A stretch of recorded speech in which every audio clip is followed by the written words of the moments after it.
Revelation 2117. From the 16th of October 1941. Divine Providence. Misguided will.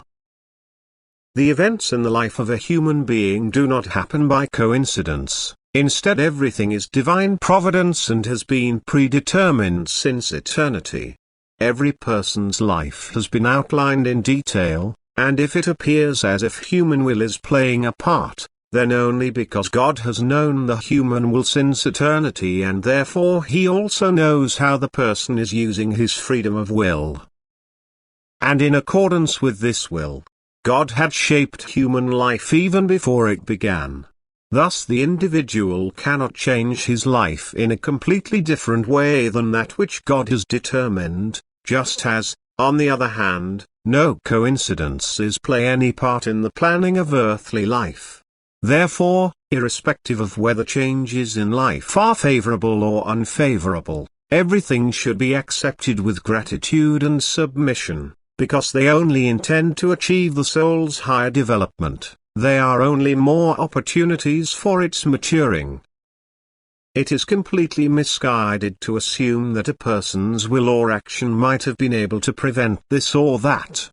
Irrespective of how the human being's will decides, the results always correspond to God's eternal plan, although this does not absolve the human being from his responsibility if he uses his will wrongly. God has already taken this person's misguided will into account. That is, the consequences of this turn into opportunities for ascent again. This sequence, however, does not relate to the person's misguided will. That is, a person's misguided will can certainly accomplish a deed. The effect of this deed, however, is not decided by him but by God.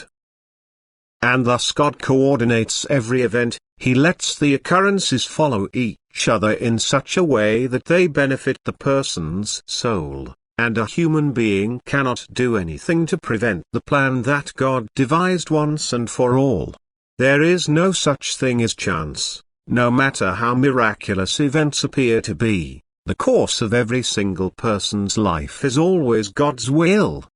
Because God will always allow for the person's free will, and as He has known this since eternity, He has shaped his life in accordance with this free will. Amen.